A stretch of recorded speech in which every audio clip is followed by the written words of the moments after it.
This season marks a new beginning.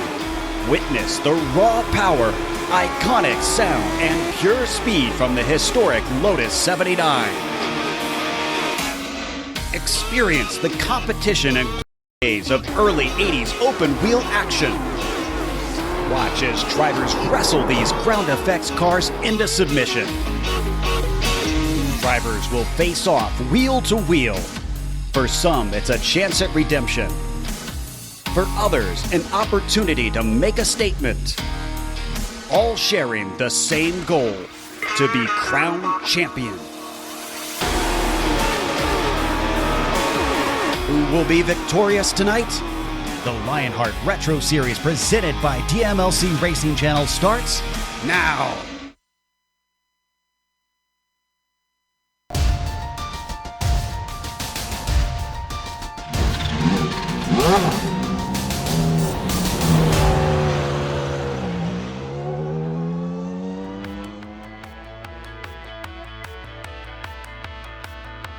We are all gamers, and HyperX is always ready to game. Competition, commitment, excitement. This is Lionheart. Watkins Glen International. It's time for the Global SimRacing Channel's coverage of Season 4 of the Lionheart Retro Series, presented by the DMLC Racing Channel. Welcome to the SimXperience Grand Prix at the Glen and all the simulated retro Lotus L79 action, from green flag to victory donuts. Streams your way live as it happens right here on the iRacing eSports Network. From the land of summer jams and fish festivals, welcome into another GSRC broadcast and the SimXperience Countdown to the Green alongside the banker, Ryan Yasik. I'm Jason Galvin, joining up in the virtual press box and book, because Yaz is a book on this track, and we'll get to that, for tonight's SimXperience Grand Prix at the Glen action. Sean Ambrose is turning the knobs behind the scenes.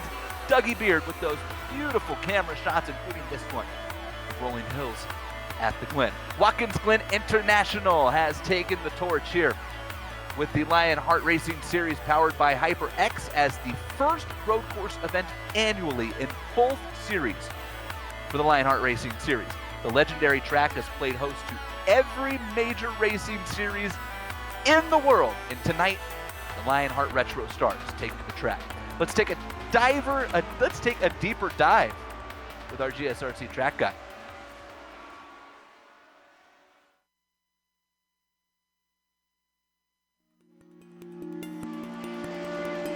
Welcome to Watkins Glen International. Situated in upstate New York, just south of the Finger Lakes, this track has seen it all.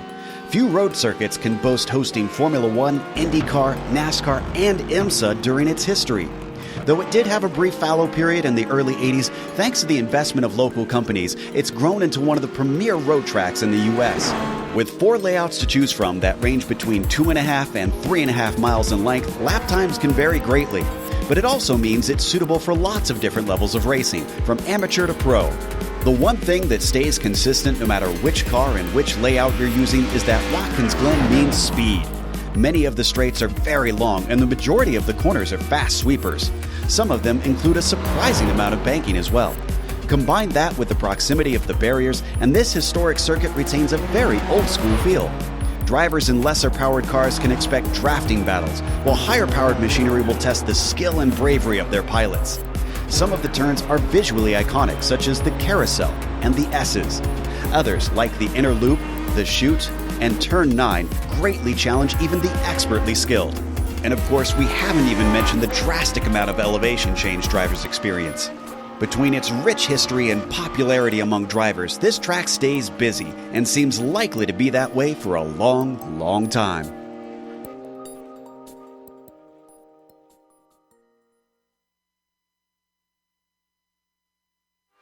Twisty hills and rolling vineyards and a bus stop. And did I mention something about a fish festival earlier? Let me reintroduce you to my broadcast partner who knows a lot about fish, Brian Yazik. Yaz, welcome to the Glen, right there with Road America as far as being some of the most iconic road courses in the country. Oh, hello, Jason. And hello, everybody. Welcome, one and all, to Watkins Glen. You're absolutely right. When you talk about North American road courses that do carry a lineage and carry a history, the two that jump right off the top of your head would be Road America and Watkins Glen. This little jewel of the Northeast up there in the Watkins Glen, New York area. 11-turn variation. There's a couple different ones. We're running the one without the bus stop, so that means these Lotus 79s are really going to be sailing when they get to the top of the S's, going all the way down to the turn or to the carousel leading into the boot. Now, if you are joining us, you should be familiar with the boot variation of Watkins Glen if you follow the series at all, or the IndyCar series. We were just here a couple weeks ago. So that little bottom part right down there. Now, where NASCAR usually kicks in is right before the carousel, leads in there, and there's that. But this variation has seen all sorts of different things, like Jason was talking about. I mean, it's a who's who. You've got Formula One that's raced here, NASCAR, all different series of that, Trans Am. I mean, it's all here in Watkins Glen, and remembering in Watkins Glen, you also have to remember that with the road course, you really need that best seat, that feel in your hands, and guess what? The SimXperience AccuForce Pro V2 is bringing us the countdown to green. They have the most advanced tuning features on the market. The AccuForce Direct Drive is second to none to the real thing, and we have a couple guys out there that could probably back that up. Check out the entire SimXperience line of products. Head on over to SimXperience.com. Speaking of the AccuForce, do you know what I'm doing after this broadcast is over, Yas? I might have a clue, but the ski masks, I don't know where you're going to need those for. Yeah, well, it's just want to protect myself. Yazik. Always bring in the jokes. I was going to tell you that I'm hooking up my AccuForce to my brand new R seat that I'm on. I'm excited for you because you've had this for a minute. And I have, yes. The desk that you have is not supportive of such a massively powerful unit. So you had to go out there and find the reinforcements. Look, my good friends in Sweden created this desk and sold it to me alongside a delicious bowl of Swedish meatballs at an IKEA 10 years ago when I went off to college. And it's got a really funky aluminum bar in a bad spot, and it absolutely would be the worst thing in the world to hook an AccuForce up to this. But on my about 2.5 seconds probably. Yeah, my new rig is going to be pretty awesome. All right, let's take a look at the point standings presented by DMLC Racing Channel. By the way, we are qualifying, and I think that was Mr. Richard Hearn we were taking a look at there. Holy boys! What is Richard Hearn doing out of that corner?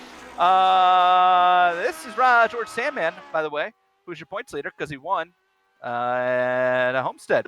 I was told that George Sandman was not going to make an appearance tonight. I heard that same rumor too. And then he showed up. I don't know.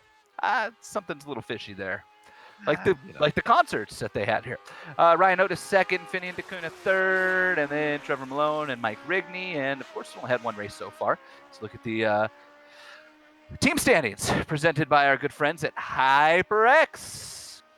Raven Motorsports Black up on top there, thanks to James Paulson and Ryan Otis and the Candyman Dustin Wardlow, with Nighthawk in second. And Semrock Esports down there in third. And we move along to, I think we got the rookie standings. Brian Yazik. Yeah, the Retro Series Rookie of the Year standing presented by Butt Kicker there on the screen. You've got in the lead after one race, Trevor Malone up there in that spot with Tommy Ryan, an old nickname. I remembered to calling him Tommy Reinhardt from the old Premier Racing League days. That'll send a couple of our viewers back into therapy, I think. Then you've got Richie Hearn, Michael Kangaroo Gray there, and then Ricky Harden rounding out the top five in the rookie standings with Bossy there in sixth, Davis seventh, Reagan there in eighth, Scotty McClendon ninth, and the number 91 of Bruno Miranda, who had a kind of an unfortunate debut in the series last week, or last race. Yeah, Bruno has already forgotten about that, it appears. He might have forgotten about this race, too. Oh, no, he's here. He's here. Check that, yeah. I was like, whoa, Bruno. Wasn't that bad. The best of the best in iRacing World Championships. well as many of the top private leagues like the one you are currently watching, now showcased right here on the iRacing Esports Network. If you haven't done so yet, make sure you go down there, hit that big button that says subscribe. Subscribe. Believe it or not, you only have to listen to Yazzik and I like 20 times this year. The rest of the time, it's great. GSRC proud to be part of the IESN stable of broadcasters as well, and the Lionheart Racing Series, powered by HyperX, the premier open-wheel racing league on iRacing, with two great series. The Lionheart IndyCar Series, presented by First Medical Equipment, Adam Blocker winning Phoenix last night, and the featured series here tonight, the Lionheart Retro Series, presented by DMLC Racing Channel. Of course, this is called Lionheart in memory of the late and great the Lionheart, Dan Weldon.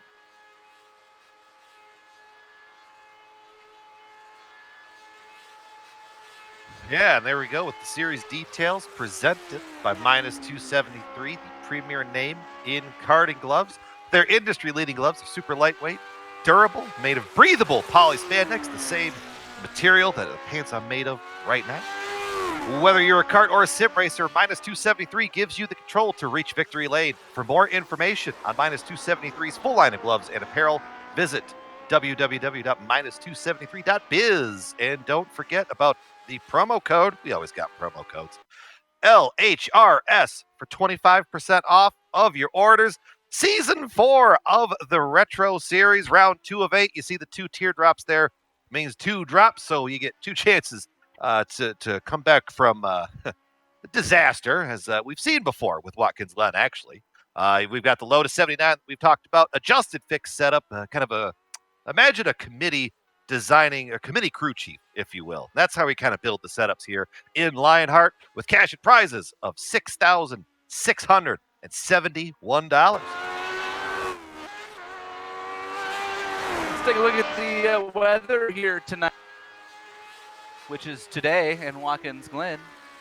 And it is a balmy 79 degrees, partly cloudy, wind blowing out of the north at 12 miles per hour, 102 degree on the track temp, 55% humidity. Looking at Tommy Ryan. What'd you say his nickname was? The Rhino? Tommy Reinhardt. Tommy Reinhardt. Okay, not the Rhino. No, because is he No, related to like Jim the Anvil Reinhardt? No. No, not quite No, that sort of a reach there, British Bulldog. I was digging but deep. yeah, it was. You're really pile driving that, or maybe a well digger, if you will. Tommy, he was always, like Dale Earnhardt back in the day. The last guy you kind of wanted to see on your bumper because you knew he'd be there at the end of the race. That was Dale Earnhardt. And Tommy Ryan, I just kind of ran with it one day. And Tommy Reinhardt, he hasn't told me to stop saying it, either on Facebook or legally. So I'm going to stick running with that. Yes, if he told you to stop saying it, would you? I mean, No. It depends if my, because these, the old headset that I had, I didn't really hear out of the one here. I got these HyperXs on right now, so if he was to tell me, it would come through crystal clear in these HyperX headsets. I bet it would, yeah. These are, look, I got to tell you, I'm well aware that HyperX sponsors the league and that they gave us these very beautiful headsets. Mm-hmm. But I'm not kidding when I say this is the most comfortable thing I've ever worn on my head. Mm-hmm. Like, I want to bring them on the airplanes with me when I travel in NHRA races and use them, like, as my headphones. That's how comfortable they are. Hey, qualifying's over. Let's take a look at the starting grid, brought to you by our good friends at Butt Kicker. I got one of those to hook up tonight, too. Oh, my. That should surprise nobody. Look who's on the pole, and by a boatload. Sage Karam by half a second over Alex Saunders, the series championship points runner-up 2 years ago. Ryan Otis, the defending champion, and George Sandman, the point leader in row 2. Little Train starts in 5th with Richie Hearn. How about that? It's a career best qualifying run, I do believe. Chris Reagan and Aaron Morgan in row 4, and Andrew Kinsella and Trevor Malone, row 5. In row number 6, as the screen switches over, there we go. You got the Candyman, Dustin Wardlow in the 11th spot. Jason Bossy, the rookie, up there in the 12th spot. Dean Marty Grumall, the Baker's Dozen, 13th spot with David Kleiber, hoping to climb up from the 14th starting spot that he is starting the race. James Paulson, they're at the start there in the inside of row 8. Tommy Ryan in 16th. Bruno Miranda, we talked about him a little bit on the front side of the broadcast, but David Altman is outside. Mike Eleanor Rigney in the 19th spot with Travis Jagerleiter in 20. Moving on back. Row number 11. And it's Bobby Mikes and Scott Holmes and Michael Gray and series founder George Gonzalo in row 12. Ryan Corns, Finian DeCuna. Boy, Finian, you got some ground to make up, bud. 26th here in this one. Paul Jenkins, Scott McClendon in row 14. I'm surprised to see Scott so far back. And then Marty Davis. And Ricky Harden did not take a time. Well, that's one way to start out back. Soup doesn't like it. Soup doesn't like it. We don't take times. Well, it's not advisable. Yeah, you know, you live your best life. I see.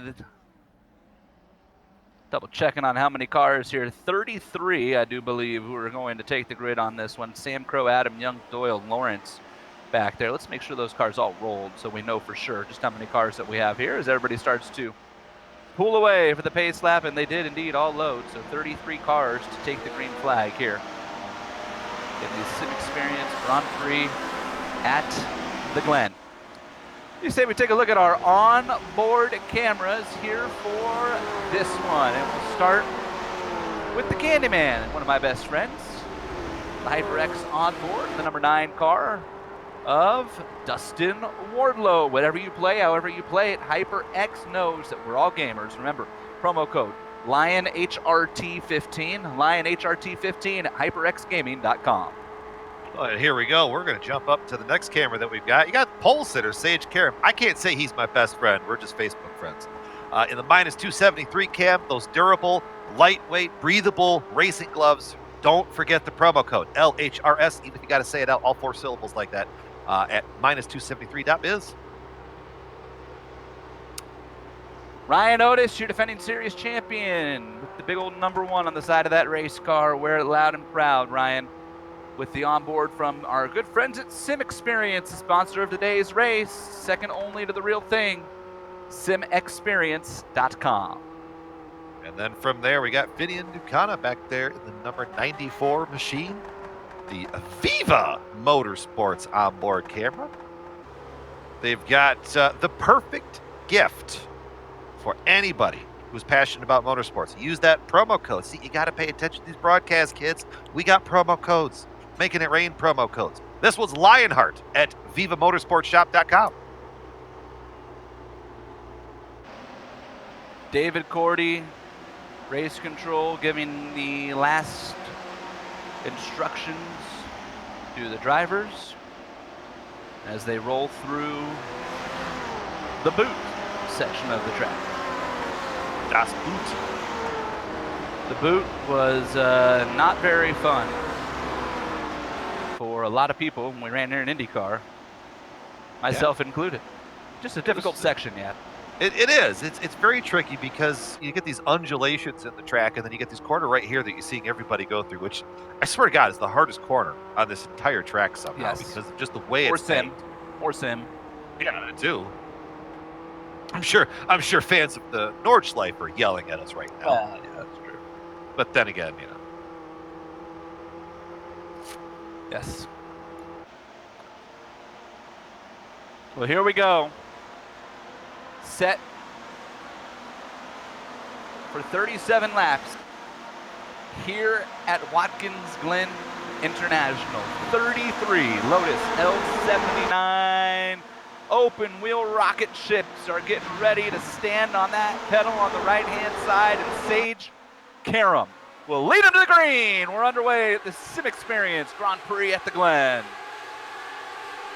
You see the big weaving going down the front stretch. Everybody going to head off into turn 1 here. Sage Karam got the best view of it all as he's going to motor his way up the S's. Alex Saunders is able to hold on and defend Ryan Otis to second place. George Sandman, Little Train, Richie Hearn, that's your top 6 as they scream up through the S's for the first time. And yes, no boot. So keep an eye on this, like a top field drag race down the long straightaway, screaming off into the corner. I don't know who we got to talk to about this. Maybe we need to get that version in the IndyCar race next year. You got my vote into the boot for the first time. Looking out through the back of the pack as well as it's starting to work through the boot. Everybody seems to be playing nice right now. First battle that I'm really kind of seeing. See those kind of highlighter cars right there, Richie Hearn and his teammate. That was way back, and I missed the spot because of my camera shot. There, Mike Eleanor Rigney and Michael Gray. Gray taking advantage, jumping down in there.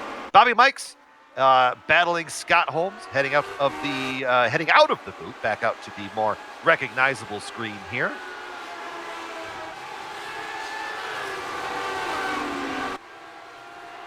From what I can tell, so far, we are clean and green through lap 1. I don't see anybody who has had a major discernible problem on the racetrack. No, I've been paying attention out back, just kind of watching. Everybody's kind of minding their P's and Q's. A couple close moments, but, you know, nothing to bring out the record for.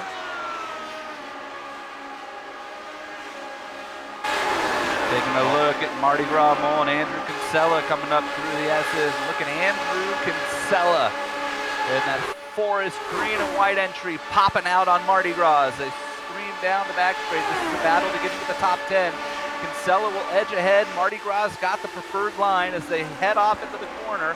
There's Andrew Kinsella carrying the momentum on the outside, trying to hang on. This will set him up well as they come down into the boot side by side, and right behind them is Trevor Malone.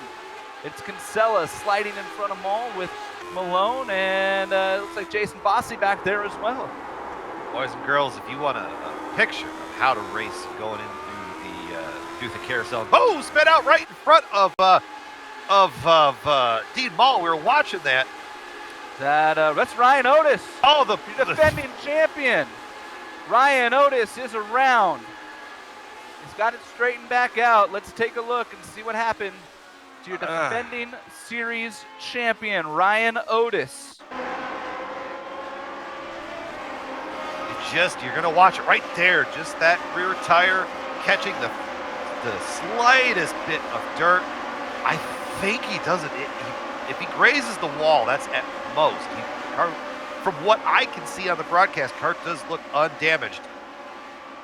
It looks like he. Oh, big pile up on the front stretch. Big pile up on the front stretch for 46. There's another car out there. Is that Kangaroo? Yep, that's Kangaroo Gray into the fence. David Clymer involved. David Clymer just had some choice words to say over race control, and it started and just kept getting worse. It starts with Bruno Miranda. Miranda starts this. He's in 15th place. We'll get another look here. Here's Miranda. He gets to kind of get away almost scotch-free. But here's another look. Well, that car just snaps around and the chain reaction is on from that point. You see it down the straightaway there.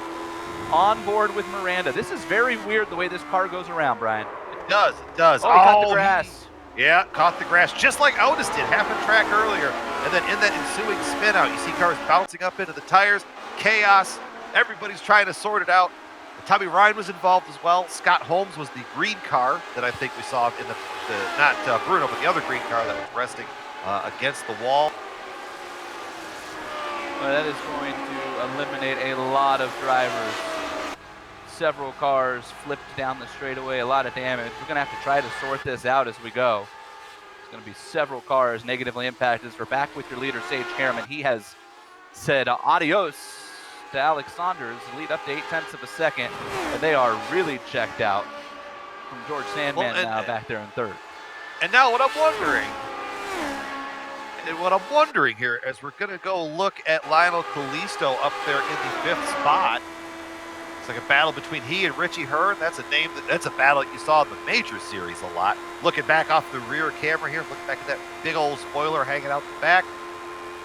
Looks like side by side going into the corner, but give it to Kalisto. But watch the defense. He's going to swing out a little bit wide. Richie might get a run, but it looks like it's going to be Kalisto leading Hearn into the boot. I think that's actually Chris Reagan. Reagan and Richie Hearn are teammates, and they have pretty much identical paint schemes. That's Richie up ahead of a little train Good there. catch. Hard to catch. differentiate. Yeah. I think their names are on the rear wings, if I'm seeing that right, and that's the Oh, only yeah. difference, really, Yeah, on the between those race cars. on the part that I couldn't see. Right. Now, Jason, fans of the series have probably noticed that these cars being a little bit looser. What I'm wondering, the Lotus 79 finally got something new to it. Yes, sir. And I'm wondering if what we're seeing today could be a fallout of that. Yes, And for the sir. fans at home, what are we talking about, Mr. We're Gale? talking about a new tire model, and to most of our knowledge, we'd have to confirm with some of our iRacing folks. Alex Saunders, Greg West both race here with us in Lionheart, and they both work for iRacing, so we'd have to double check with them. That could be, as we're on board with Alex Saunders here, that could be the first real upgrade this car's received since it entered the service. And part of the reason for that is this is a classic car, right? Yeah. It's a retro what- car. what are you Nothing gonna update? changed on the L79, right? But the tire model has advanced quite a bit in iRacing, and as they've gone through the list to figure out which cars to upgrade, it was finally the L79's turn. And here we are, our first race with it, and I have heard a lot of drivers, one of the things I enjoyed about driving this car, and I don't know how realistic it was, but I enjoyed how kind of slip and slidey it was. You could power down and drive through a slide. It was like hanging out a go-kart on a slick track. Like, I loved that. I've heard a lot of that is gone, and instead this car is very as it was in real life, which is aero dependent, and if you disrupt that aero, you are in a lot of trouble. That's very realistic and very accurate. If you go back and watch videos of the Lotus L79 racing in Formula One and even its cousin cars that raced in Indianapolis Motor Speedway, they were phenomenal race cars when all was good. Got another big crash happening. Yeah, there is. Was George a part of it? Marty Davis? I saw George on pit road. Let's take a look here. Oh, and Otis is involved as well. Big pileup going into the boot. And Jason, it's what we were just talking about. The rear of that car snaps around. Anzaldo gets a part of it. Otis gets a part of it. Who's that other car back there? That is Ricky Harden getting the other part of it. So Ricky's 2 for 2 on wrecks today. Well, it just kept getting worse, too. Let's go on board here with George.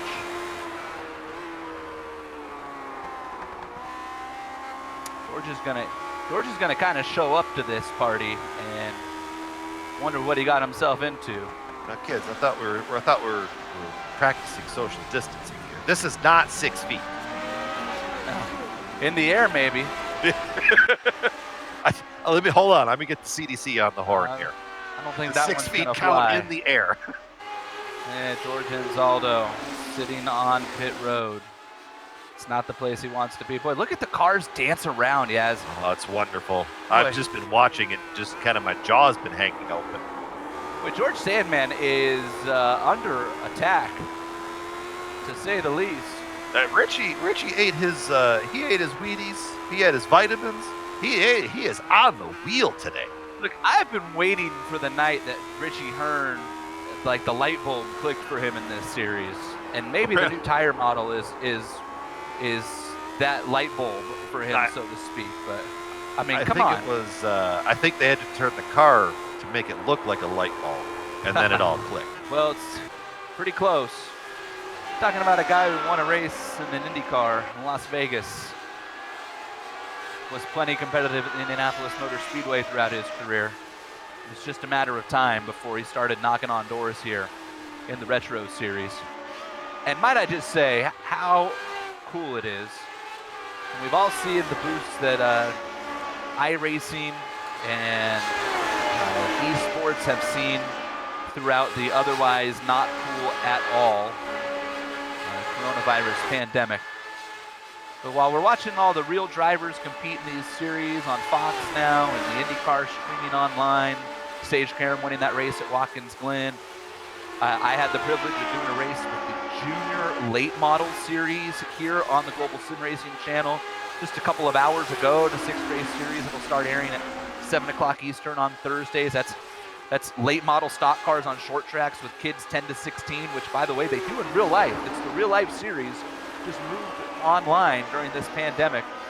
But here we are in Lionheart, where we got Sage Karam and Richie Hearn, a couple of real life, real successful IndyCar drivers, hanging around and running with us for quite some time. Scott McClendon is around. Boy, I don't know what happened here. Watch out. That's a rough spot for Scott McClendon. Speaking of real-life drivers, Scott McClendon's had a lot of success in a go-kart, but not here yet. No, not here. And unfortunately for him, it's going to be the same demise that we just saw with Marty Davis. Gets into the corner too hot. The rear of the car decides it wants to try to meet the front. And luckily, where he's at, that's a very tricky spot because it's just far enough around the corner that as you go into that corner, you're not looking for a car to be on the other side of it. So you kind of come around it blind. So good job, heads up for everybody, not getting a part of that.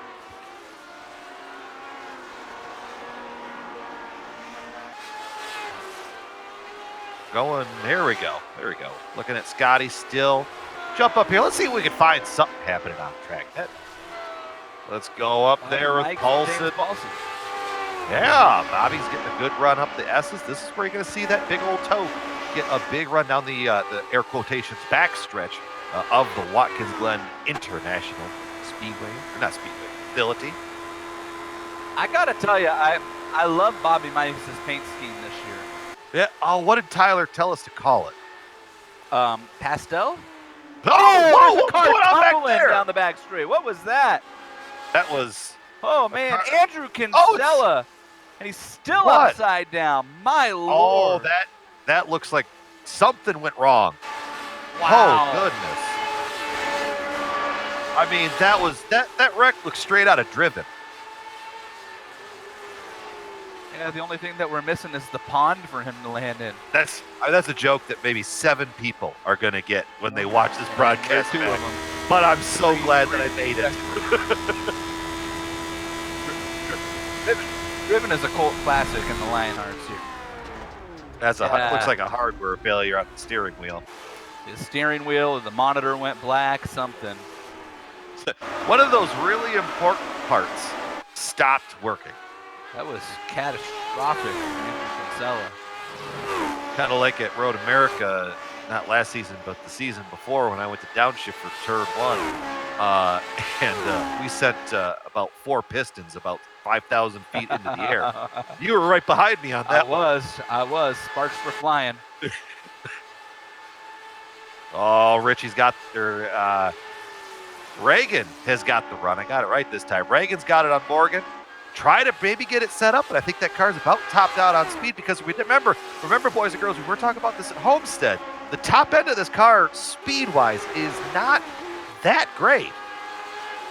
I think Aaron Morgan had actually just passed Chris Reagan, too. So Reagan was trying to maybe try to over-under him going down into the outer loop, and it didn't work. And speaking of drivers making their way up, how about the Candyman, Dustin Wardlow's up 3 spots, right behind Chris Reagan. Cars are all dancing around on board now here with the Candyman, Dustin Wardlow. DeWars Candy, boy, get yourself some of those DeWars Chews delivered to your house right now with the HyperX on-board camera. Let's ride with Dustin here. I tell you what, Yaz and I, we did this earlier, and it worked pretty good. Yaz and I are going to go quiet here. Why don't we run a lap with Dustin Wardlow? Yeah. Let's get this going. Crank it up.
That is a minute and 36-second lap around Watkins Glen International. The Candyman Dustin Wardlow and the HyperX onboard camera there. Wardlow currently running in the 8th position. Yes, I got to tell you, I don't know how much you caught on to it. The thing that I took away more than anything here, and you and I have both driven this car on this track, there is a lot more driving going on with this new tire than I ever remember, in maybe any car I've ever driven here. I mean, we're talking about, I'm hearing Dustin have to pedal it through the S's, have to pedal it here through the outer loop. I mean, that's pretty intense the way they're having to drive this car. You're absolutely right. I mean, you're kind of seeing it. It's kind of a throwback because most series have realized that you have to take this downforce away. You have to unengineer the car. And that's where you're seeing the cream kind of rise back up to the top. And you're starting to see the series realize, oh, hey, these guys actually need to drive this thing and not just, hold it flat and hope for the best. But I mean, you're watching it right here. The thing that you need to pay attention to on this onboard, watch the steering wheel right there. And you're going to see it's going to go back that way, come back a little bit this way, float out here. It's never, if you notice, it's never quite stable unless you're going in a straight line out. But as you go through the corner, it's seesawing. It's kind of the best word I can kind of describe it.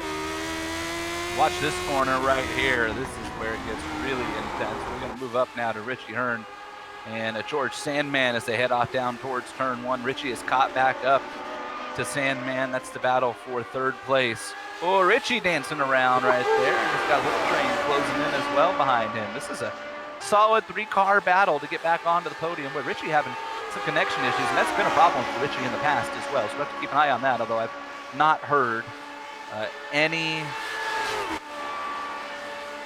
notifications from race control warning Richie. And Richie on the outside around Sandman. Can he make it stick? Hang on, baby. Richie Hearn getting it done. They head down into the boot. Look at that drift job. Whoa, oh, Little Train back there too. Good old party heading off in the middle of the boot. I think this is called a toe, if I'm not mistaken. Look at Sandman. How do you get that run back on Richie? He's Sandman. That's how. That's all you need to know. Fighting back to the inside, hard corner to defend. Richie's going to float back, but now Richie under attack from Lionel. Lionel kind of thinking better. Maybe try to set this run up down the front stretch or maybe towards the top of the S. Sandman taking a wider exit. Kind of gave him a little bit of space, but Richie's not getting that far away from him. I love this car. It was a big, that's wonderful. It's a big decision for me to decide to move into the broadcast booth and give up driving this car. It's so much fun, and you're seeing it here on display.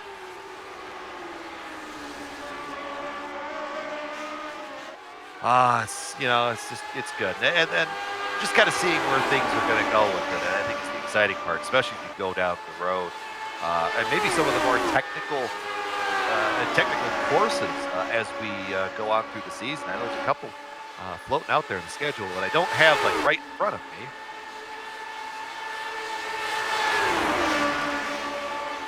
Keep on this battle. This is one of the greatest battles on the track right now. You can see all 3 guys absolutely just driving the guts out of that car, and the car is just begging for more. This makes me want to jump in and test drive. Yeah, you want to commentate for a couple laps? Yeah, I got you, bud. Checking on David Altman here. We're keeping abreast on the 3-car battle there. David Altman is currently in the 11th position, and that's Trevor Malone. If you look out the gearbox towards the 12th position car. Half a second separating these two. Trevor Malone, of course, holds the distinction of being the first ever pole winner in the Lionheart Retro Series. He sat on the pole at Homestead Miami Speedway, race 1, season 1. 3 years and a month ago or so. Guys, you know who has the distinction of being the first ever race winner in the Lionheart Retro Series? I feel like I should know the answer. I feel like you should know the answer too.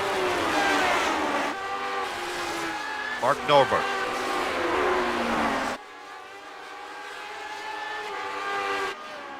We're going to check back in here on George Sandman and Richie Hearn while Brian Yasek thinks about if he may or may not be talking to the person who won the first ever retro race right now.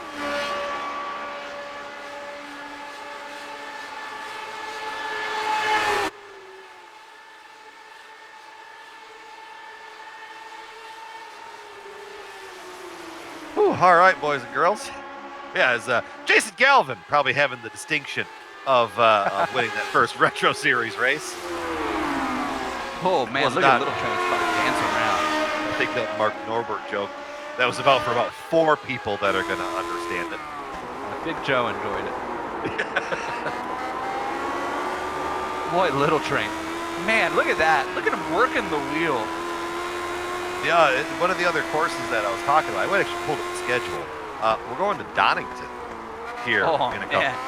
And the one I'm really going to think could be interesting, Spa late in the season. Oh, yeah. Imagine these cars going through Eau Rouge.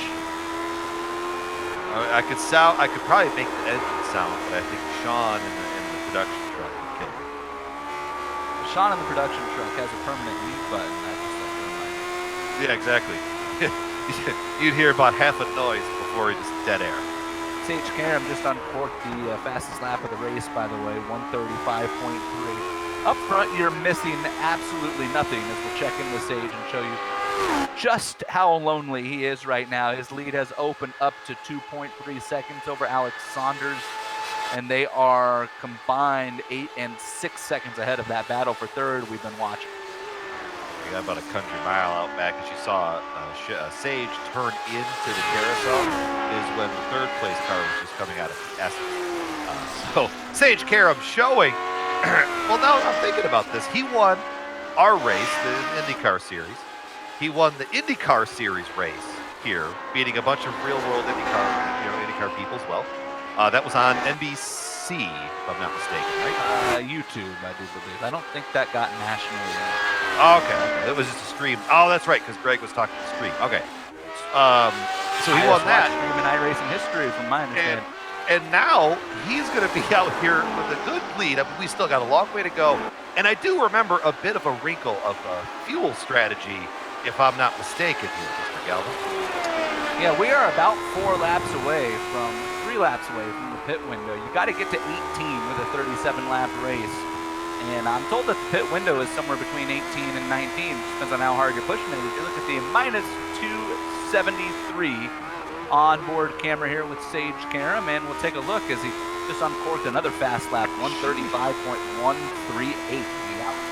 Take a look at our race analysis brought to you by Butt Kicker. 37 laps. The maximum boost is 19 laps. You get a DQ and minus 10 points if you hit 25 instant points. Also, if you hit 25 instant points, you probably should have parked it a long time ago. Just going to throw that out there. You get a sternly written email. Climber is supposed to be our driver profile, and unfortunately for David Clymer, well, we saw how his race ended. So yeah, we'll make it up to you, David. Instead of climbing the standings, he climbed the fence. Take a look back at the battle for the third position. Sorry, yes. Oh, it's all good. We're in the same spot. Best battle on the track is me. You see Sandman holding it off. Richie Heard's internet connection still thinking it's a Christmas tree, blinking every once in a while. And then you've got Lionel Little Train back there just going, all right, can y'all just let me back?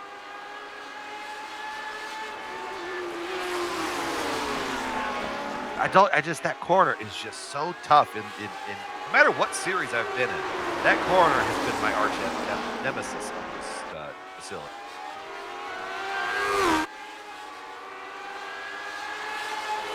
And you go back there, well, Richie didn't get a good run out of the boot, and Lionel did. So Lionel did close that. God, I love that camera angle. You can watch him just slide.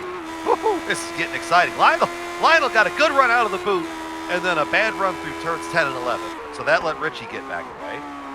But now we'll be curious to see, that might be just a little bit out of draft rate because Richie's going to be getting a tow from Sandman as they head on into the carousel.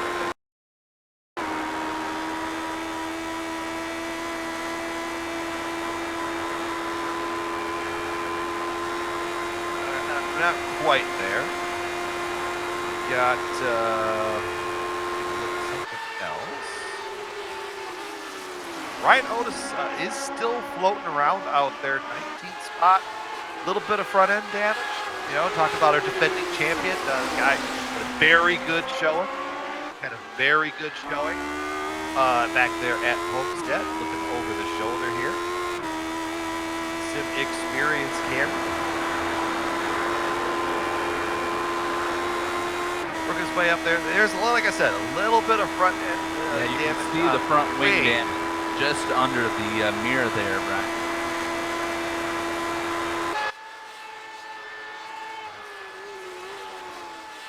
Better look at it there. Yeah, there it is. And know that front wing is not designed by the guy that did I could make all sorts of Tiger King jokes, but I think we should probably best if we just stay away from. Yeah, let's stop messing around. Sage Karam just ducked into the 134s. Oh, Oh, Eleanor's Ricky around. again. No, Ricky Harden. Oh, I thought it was Eleanor Rigney. Oh, Ricky Harden. Ricky. What does the side of that car say? I hope it says Tiger King. Oh, that's problematic.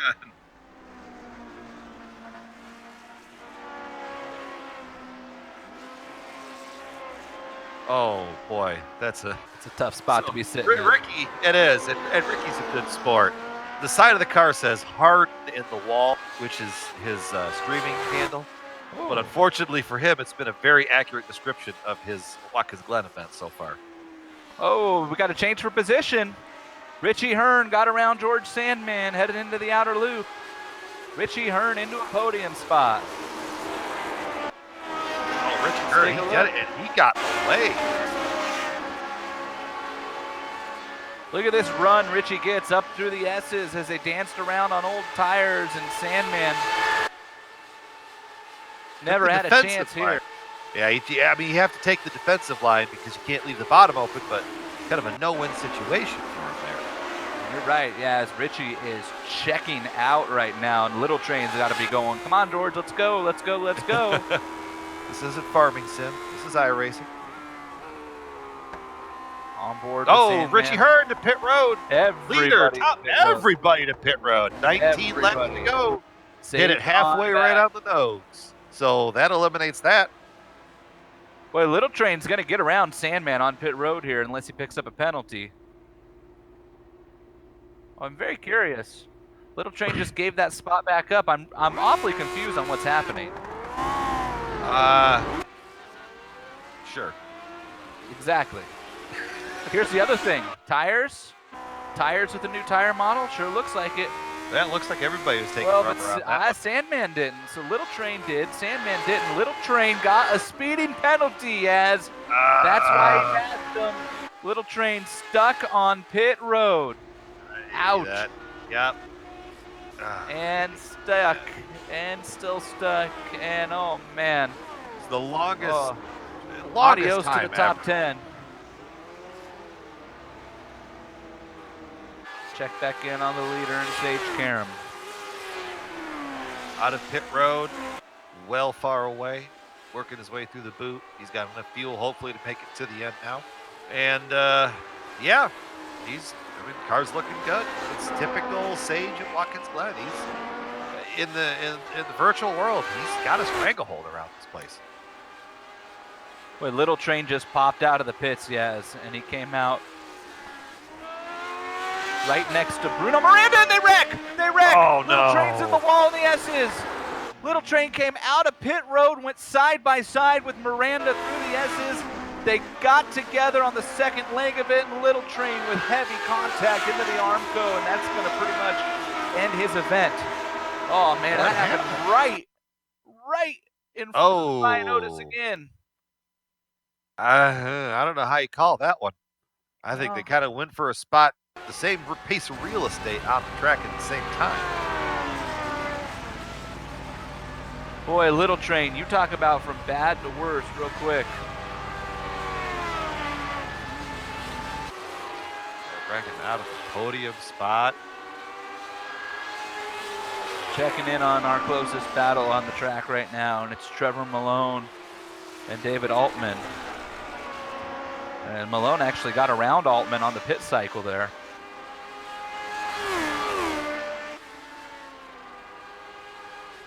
Couple cars did run it a little one lap longer. Looks like Dustin Wardlow, James Paulson. On board. We're riding on board with Trevor Malone. What's our old country song? Riding with Private Malone? Someone's got to help me on that one. That's ringing a bell in my head. I don't remember that one. I'm also confused on Dustin Wardlow because you're wrong, Yaz. He pitted the first time around and then came back in. Oh. And he's still sitting there. Speeding on exit, maybe? That has to be it. Be my guess. Mike Rigney's also in for a second time. Every car pitted on that last lap, and Wardlow and Rigney are in for a second time. Wardlow's off, so it had to have been a speeding penalty.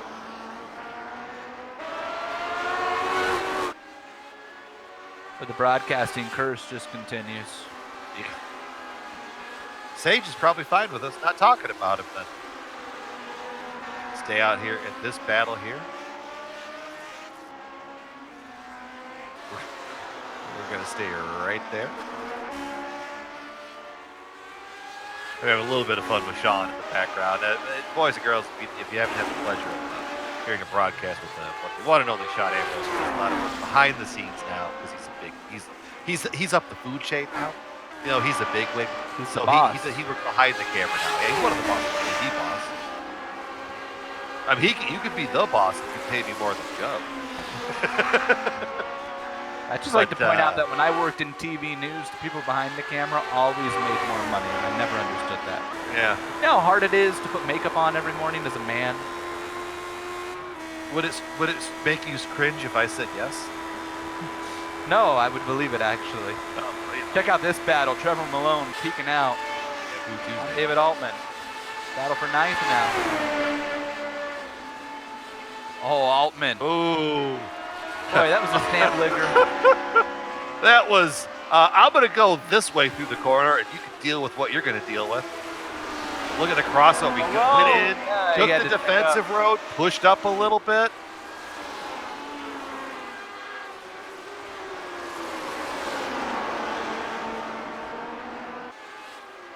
David Altman went stamp licked, send. A stamp licked send, and then there's another stamp on there. And then once he didn't drop it into the post office box, he slammed it down there. Another driver didn't quite drop it like it was hot. Didn't quite drop it like it's hot. Another driver is actually making up a lot of ground in this race. He's our biggest mover. And that seems to be a trend with this young man. Finian D'Acuna from 26th to 12th right now, and he's actually closing in on James Paulson for the 11th position as we take you on board with Finian in the Viva Motorsports on-board camera. When you look at Finian, and lap time-wise, he is running a little bit quicker than some of the guys in front of him. Might not be out of the stretch of imagination to pull a top 10 out, which would be a great backup race to Homestead, where we talked to him at the end of it, finishing on the podium. Battle for ninth. Trevor Malone back inside, just ahead of these Finian race here. Malone inside Altman into the outer loop again. This time Malone gets the better run off.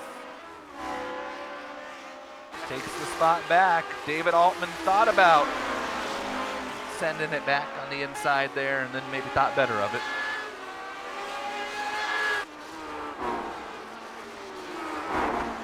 Altman trying to poke a wing back in.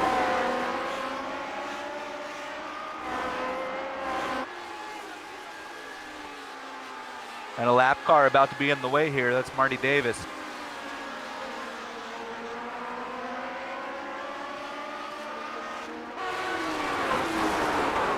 Boy, Marty did a nice job getting out of the way. Yeah, I was just about to commend him on that one. Because unfortunately, if you're watching the race last night, being the slow car, having to get out of the way. And how'd that work? We're fine. No problems whatsoever. None. No problems. Let's check in on Ricky Harden and our good friend Bruno Miranda. Boy, Bruno. Bruno's Christmas card list, even though it wasn't his fault that big wreck happened, just spun like a rough. Hey, here's the same air. Look at that.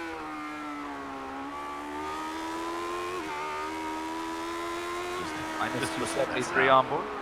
Love it.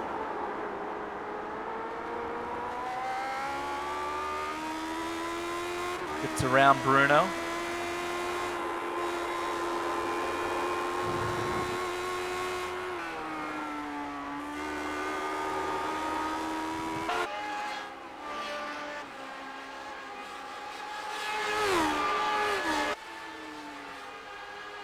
Sage Karam lapping Watkins Glen 1 minute 35.7 seconds that time by.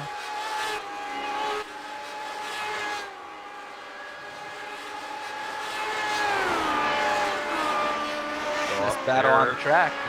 Yeah, let's go up there and ride with Malone again. Oh, it's a drift off, yes. Or out of the boot. It's exciting to watch.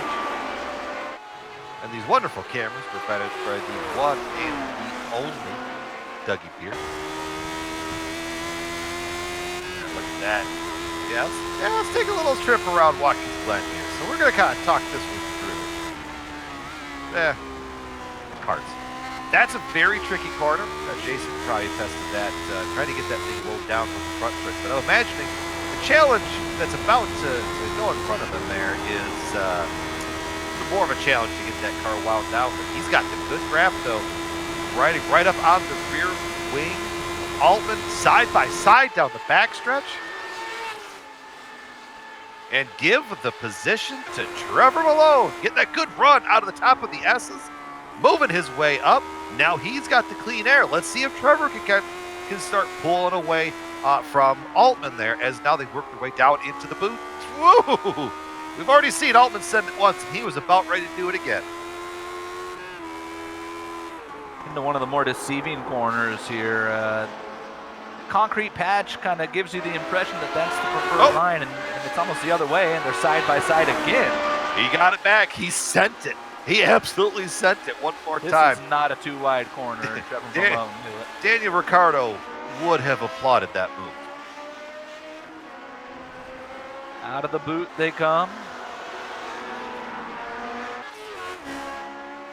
Ooh, you see that wiggle as they come out of the boot. That Altman Malone was going to try to poke the nose out. Probably going to try and fall in line through the front stretch and try to use that the big pull the same way that he just did to get around Altman again. Right here. And as soon as I say that, he makes a liar out of me. Side by side, down into turn one. Watch the over-under here. Malone going to swing out to the other side of the rumble strips. Altman's going to fall right back in line, working their way through that right-hander, hugging close to the yellow line, coming back over to switch over, back to that rumble strip, back over to this side. The S's here are a whole lot of fun, especially with the car that wants to move around. Altman swinging it way wide, working their way down the backstretch. That may have affected the momentum of that number 88 machine, but they are still side by side, going into the carousel from the top rope. Here goes Altman. Yeah. Altman jumped off of the cage and missed the announcer's table with that one. It was the Spanish announce table, though. It's always the Spanish announce table. Yeah, JR needs his barbecue sauce. Exactly. I've been tempted to order some of JR's barbecue sauce. Me too. Good old JR. Good old JR. Looking at the back of Trevor Malone's car.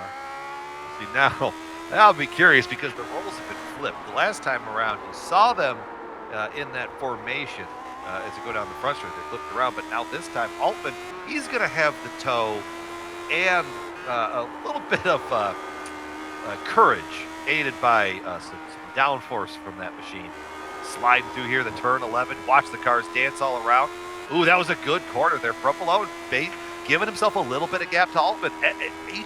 part or each little bit more that you can push out is going to nullify that draft just a little bit more. But I think Altman might be close enough for a run.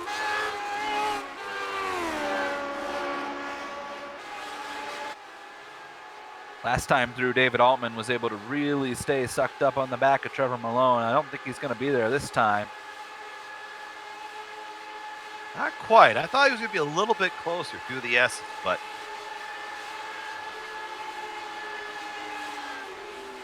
let's check in on 13th place and Ryan Corns and Travis Jagerleiner.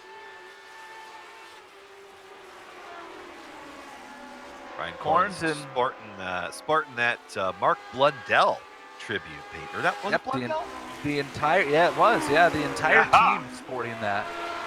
Finian and Corns and one other, Jason Bossy. Yeah, and one of them, I think Tyler, because Tyler Groff designed those cars, and I think he reached out to Blundell on Twitter and got a like.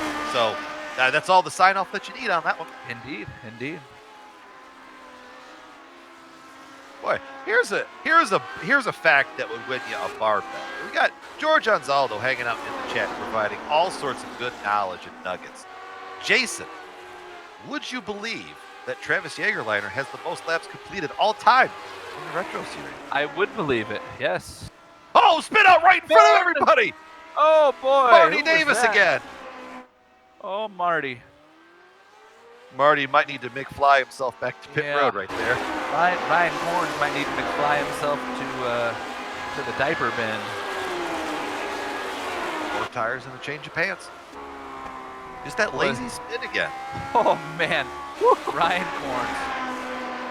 Pick a direction and run. Ryan Corns, please report to the bar. We have free drinks at the bar. There's a lodge. No, there's a lodge not that far away from Watkins Glen. Here's a fun little factoid for you that that James Hunt once partied at, so you know what kind of place this is. Yeah. The parties weren't civil. Yeah, lodge must be a code word. But I think everybody, pretty much every driver or a good chunk of drivers from every series that has raced here has partied at this lodge, which name is eluding me all of a sudden. We're riding on board here with the Ryan Out SimXperience on board. But look at the twitch in that wheel. Yes, that front wing damage has made the front end of that car very unhappy. Ryan Otis going to somehow manage to pull a top 15 out of this. I would have lost that bet. The Seneca Lodge.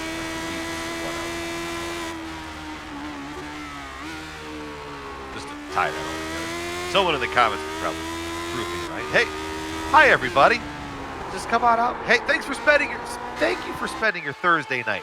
I know the real world is a little crazy out there right now, but I'm glad that you find a little bit of solace with us for an hour and a half. Well, we are crazy. Here we are thinking we're Paul Page and Bob Jenkins. I'll let you figure out who's who. Hi, everybody. Thanks, Bob Jenkins. So, with that being said, thank you once again for spending your Thursday night with us, and hoping that we can bring a little bit of smile, a little bit of joy to the world right now for at least an hour and a half tonight. For the battle for ninth continues. Trevor Altman. I combine names because it seems like they're going to bind cars soon here. Synchronized. That's Trevor Malone and David Altman. That's exactly what it looks like. Look at Altman on the outside. Attaboy. Make that one stick. The Pittsburgh Pirates be proud of that. David Altman wears a Pittsburgh Pirates hat everywhere he goes. United States Marine veteran David Altman. Thank you for your service, bud. A lot of military affiliated folks in the Lionheart series. I know Marty Davis is a vet as well.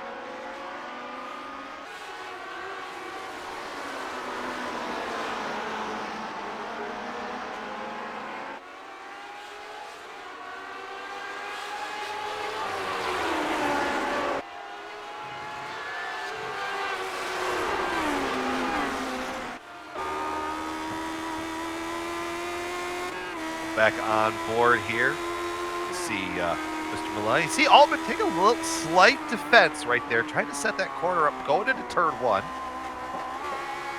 And now you see Malone getting that run to the back ring. That's not quite where you want to try to pull out and pass. You want to try and get that run on the exit. So that spot that's going to hurt him just a little bit. As Paulson, look back there, that AMC looking machine. It reminds me of the old AMC machine of Bobby Allison way back in the day. That split up AMC. That's bringing him right back up into it as well. You see, Trevor Malone really wanted to squeeze in there between David Altman and the grass. There was a thought. Yeah. That's the scary part.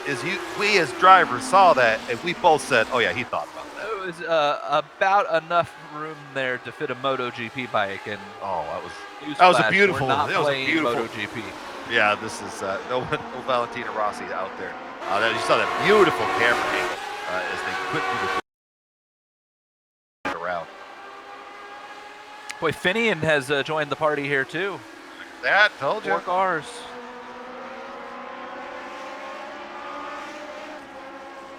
Sneaking on up.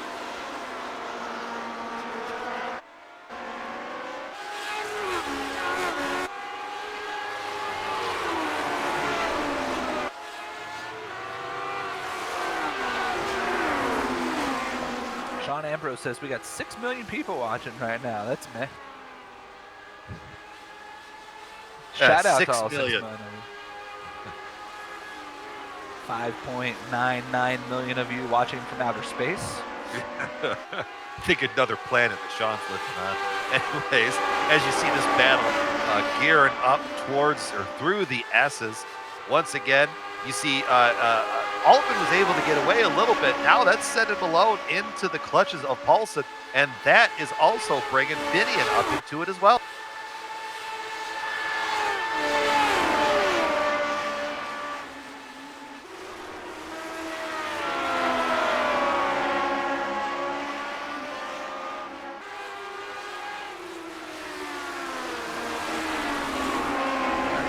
Corrected as we got just over 100 people, 106, hanging out with us right now. So once again, thanks everybody for coming and hanging out.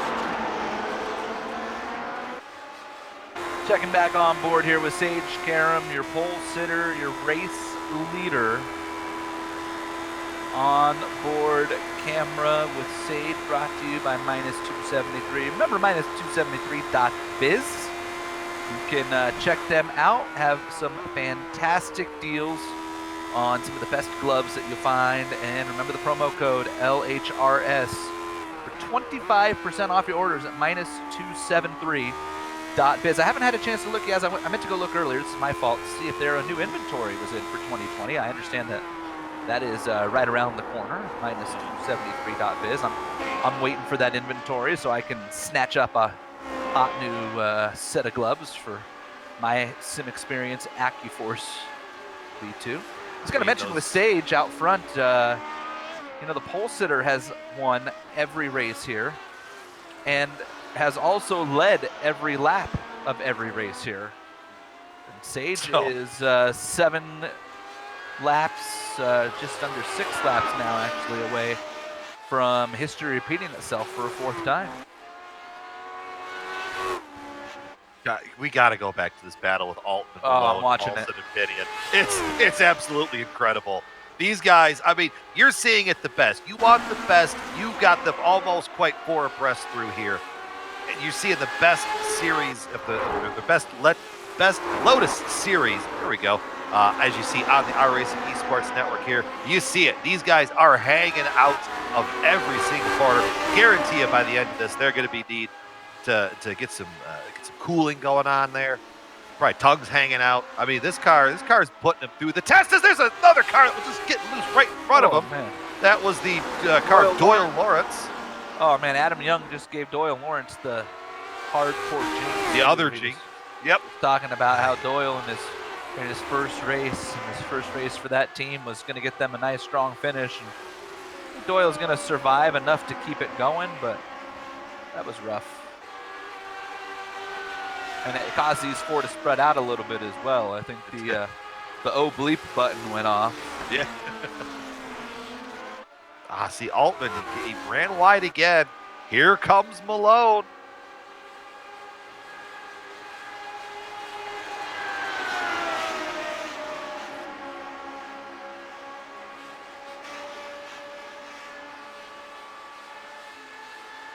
See, we're just watching this battle. I mean, you guys are seeing it on screen, back and forth, weaving to and fro. Altman taking the defensive line into the carousel. Malone trying to battle back on the top side, but at the same time, he's going to be under attack from James Paulson as all 4 drivers now work their way back down into the boot one more time.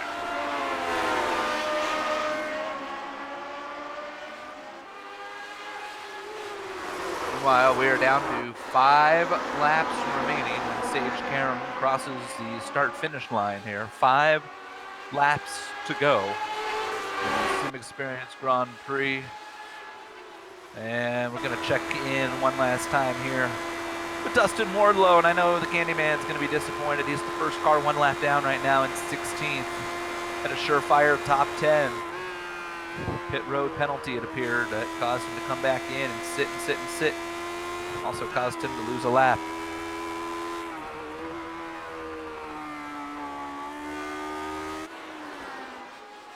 Dustin Wardlow definitely wins the hard luck series, or hard luck award on both series. In fact, I take that back. Dustin's not a lap down. It's just JRT not catching up because he's so far back there. But he will eventually, I think, cycle around to being one of the final cars in the lead lap. Still a tough night for the Candyman. Going back to the battle, Finian has overtaken James Paulson. So now move Finian up to the 11th spot, getting him just that much closer to the battle between Malone and Altman. Boys and girls, this is the best battle on track, hands down. So this is just where it needs to be. And you see Altman running his way back down into the boot. Malone very close in tow, getting it a little wild there. And you're going to watch him come off the corner. All right, watch those rear wings just dance around just a little bit.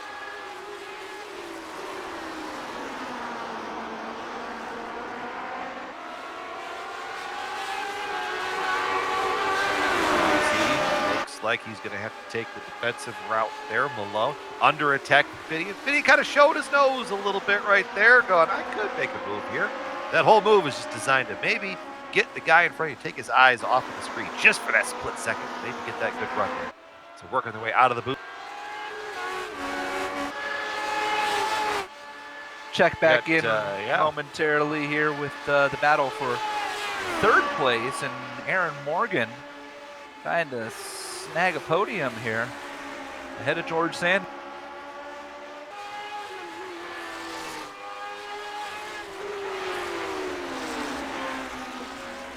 Oh, trouble!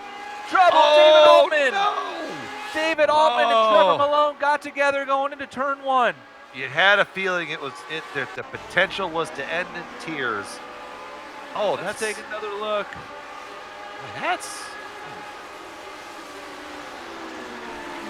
Boy, Trevor just... David Altman didn't really get into the corner real well, and Trevor did, and he got down in there. There might have been a little net code involved, too. But I tell you what happened. I think David caught too much of the apron there yet. I needed that camera angle to see it. And unfortunately for Altman, stopped just a little bit up the ways and took the long way back around.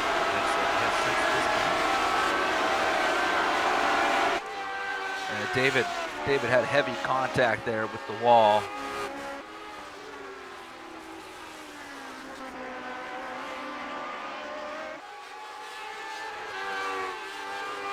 And Finian has just walked away from James Paulson since that spin.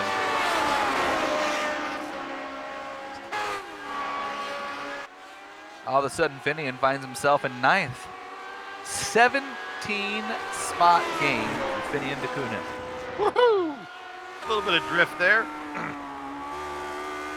On board that machine. I think he's going to be up to the 9th spot right here. Scoring catches up, moves up past Altman and Malone. They got Finian. I said he was walking away from Paulson, but all of a sudden Paulson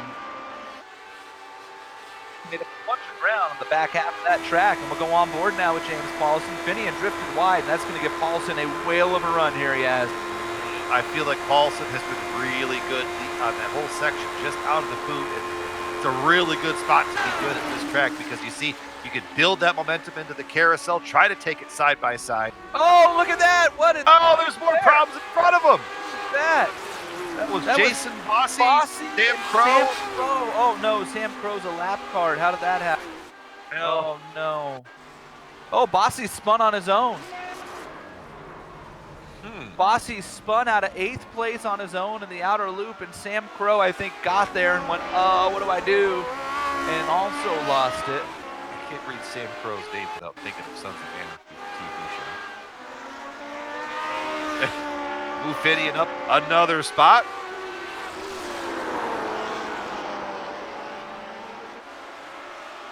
I tell you, this is what Finian just does. He just, Mr. Consistency, keeps chunking away and chunking away.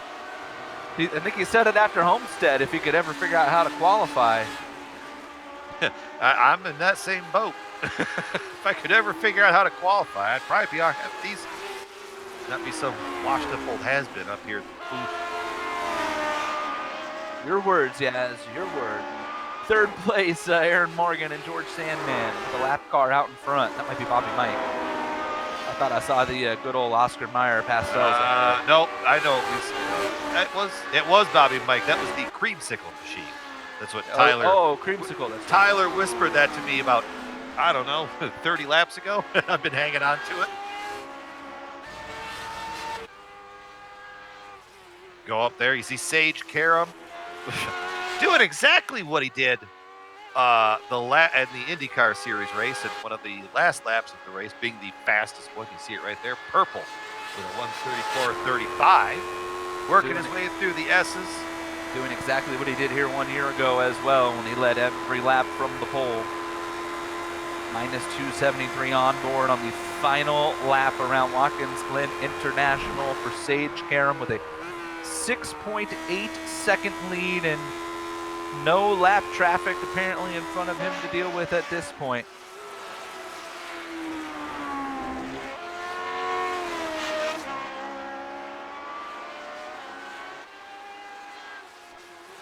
What a run it's been for Sage Karam of late. After being in St. Petersburg when the coronavirus canceled the IndyCar Series event down there and cost him a shot to jump into a real race car, he's taken out his frustrations on the sim racing world. He dominated in the Lionheart IndyCar Series event 1 week ago at this track. Over the weekend, he dominated in the IndyCar Series Pro Invitational race at this track. And tonight, for the 2nd year in a row, he dominates in the retro car at Watkins Glen. Off the final corner, the checkered flag flies, and Sage Karam is victorious in the SimXperience Grand Prix at the Glen. Alex Saunders will bring her across in 2nd, and now we'll turn our attention to 3rd. And a good battle here, Yaz, into the final corners. Taking it back into the battle here that we're watching, Aaron Morgan versus George Sandman. Morgan getting the run, taking the defensive line. Sandman throwing all caution to the wind. Give the last podium spot to Aaron Morgan. Let's go moving on back as well. Finian versus Paulson. James Paulson is going to need Finian to make a mistake here as they get ready to come out of the boot. Richie Hearn never in racing has come across in 5th. Chris Reagan coming across in 6th.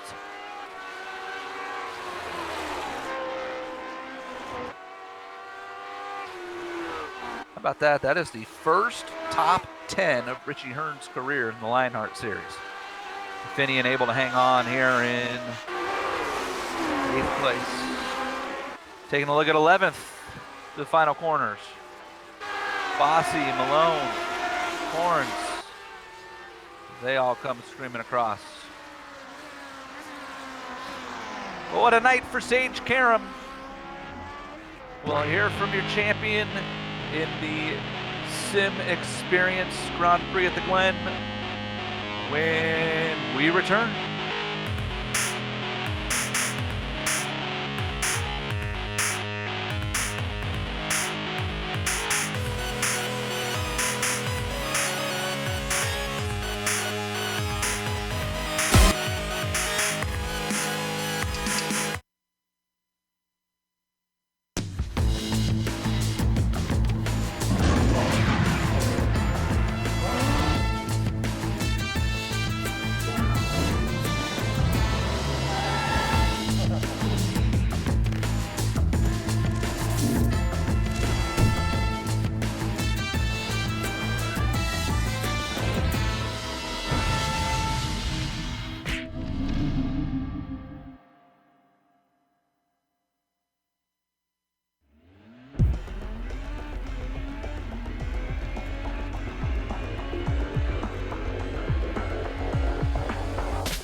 Welcome back to the SimXperience Grand Prix at the Glen and the HyperX post-race show. The Lionheart Racing Series is powered by HyperX. When you're trying to claw your way to the top of the podium, it pays to have an ultra-comfortable, high-quality headset that gives you the audio information you need to grab the checkered flag, or, in the case of Yaz and I, the audio information you need to call a perfect race.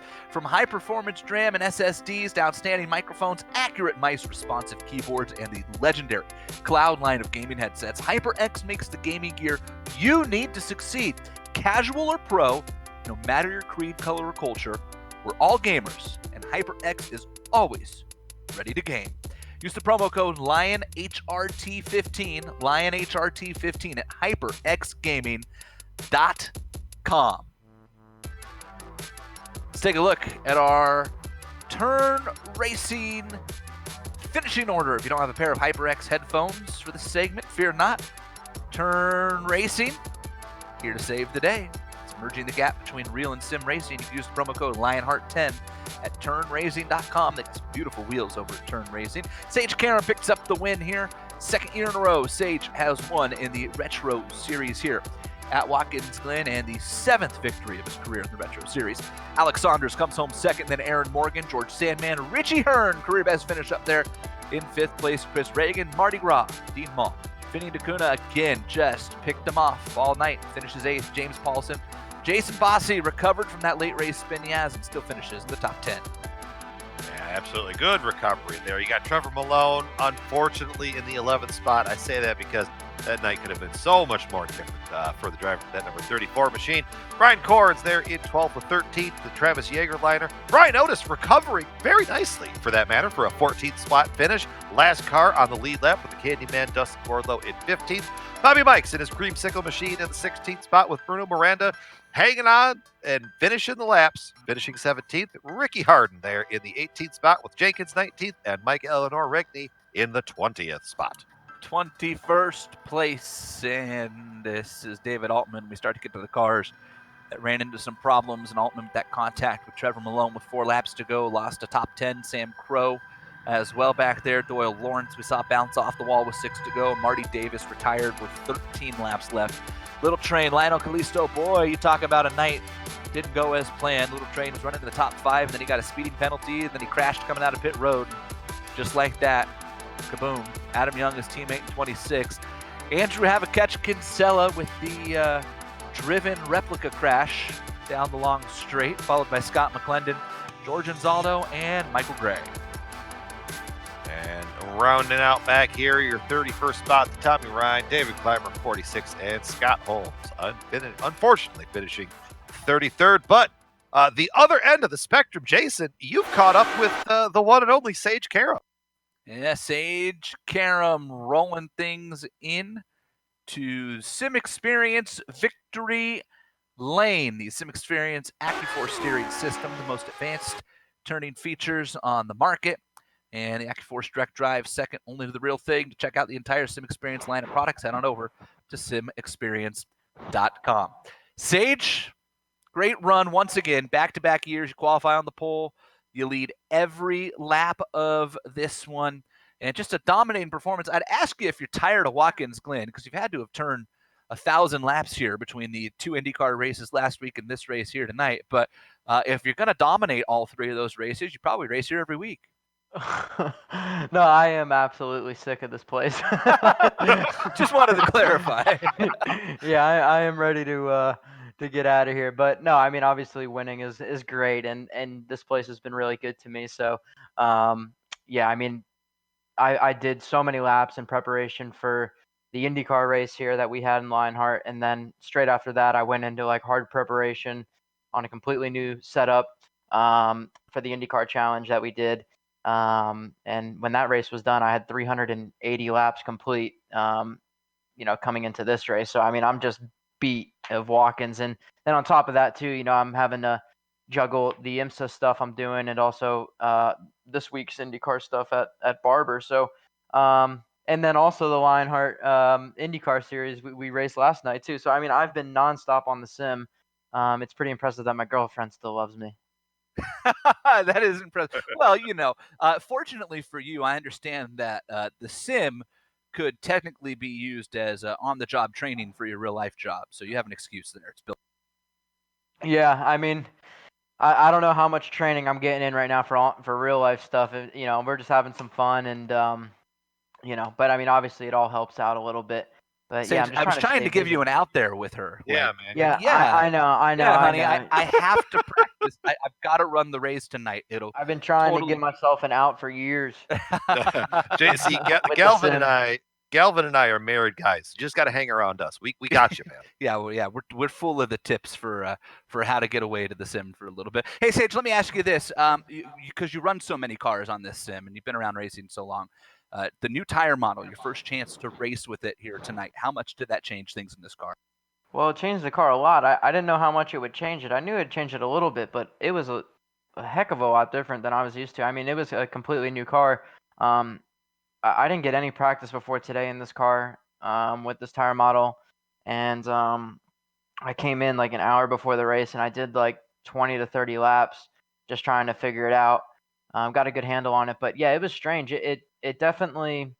I feel like now the car feels like less connected front to rear, and it moves around a lot, and it's like moves around and you know what it's doing, but at the same time you really don't. It's a very strange feeling. I don't really know how to describe it. And the rear end feels like super wide now on the car. I mean, obviously the geometry hasn't changed with the car, but for some reason now you really feel how wide those rear tires are compared to the fronts.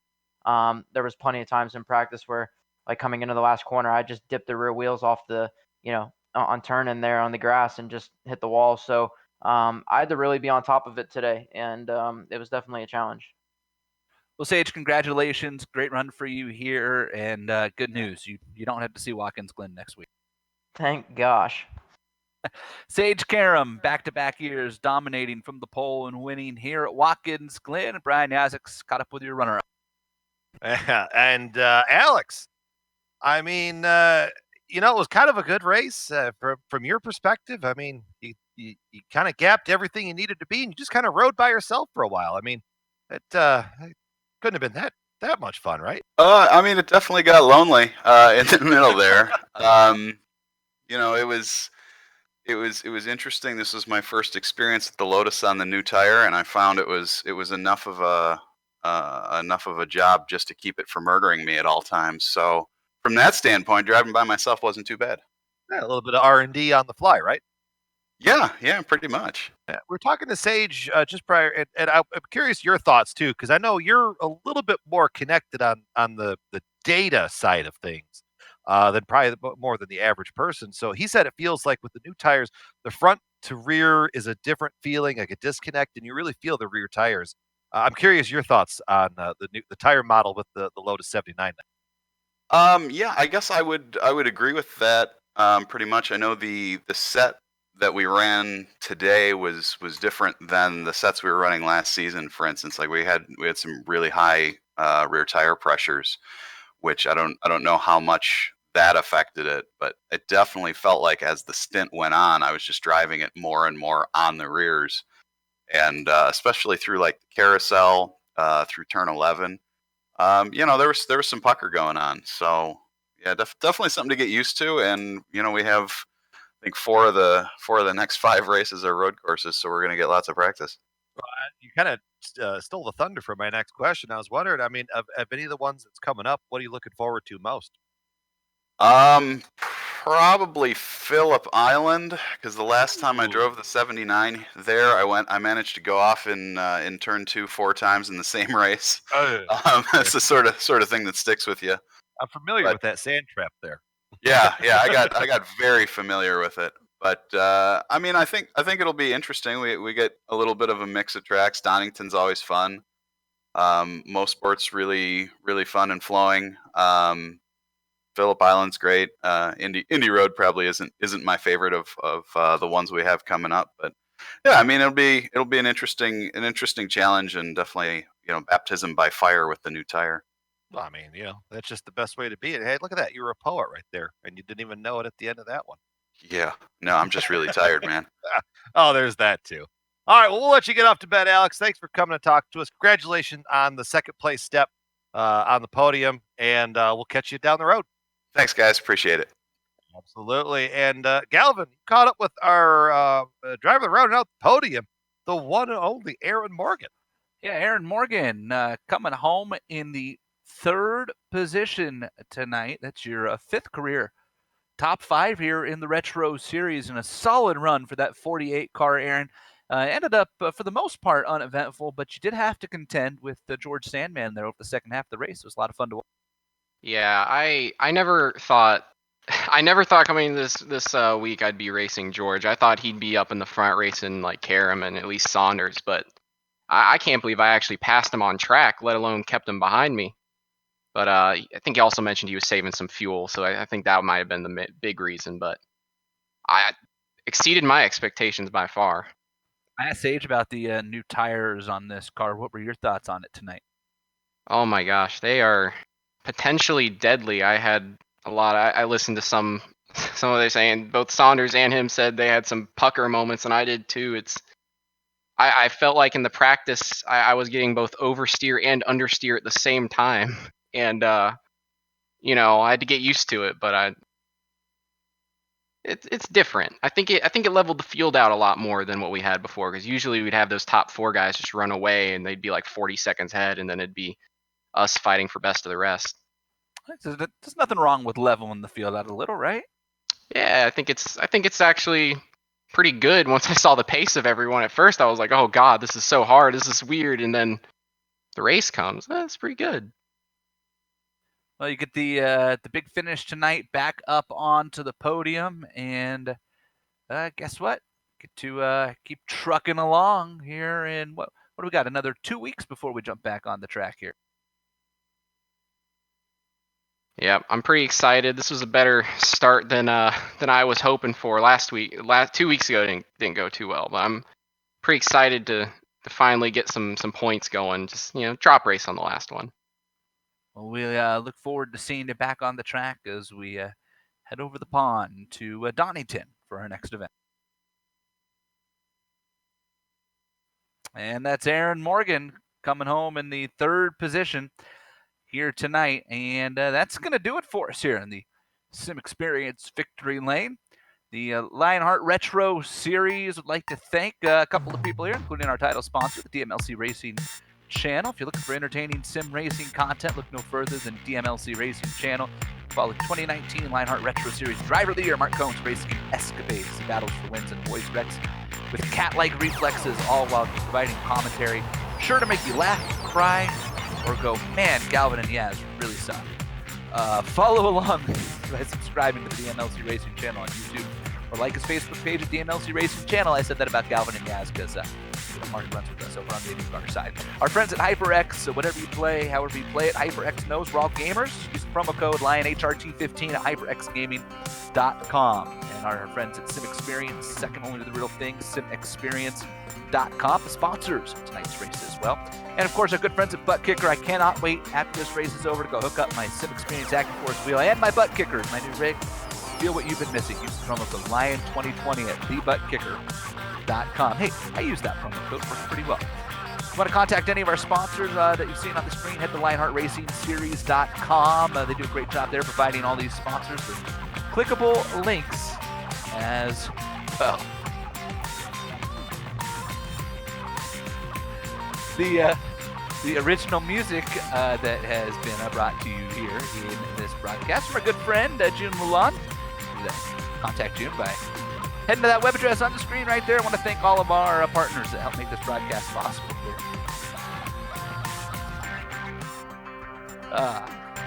We're having a moment here in the broadcast booth. Man, got some great upcoming events as well. If only you guys knew what I had to deal with. If only you guys knew what I had to deal with Brian Yazek. If only you guys knew what I had to deal with Brian Yazek as my co-commentator in the booth. Got some great events coming up here with GSRC and the iRacing Esports Network. I'm going to keep it together, I promise, until the very end.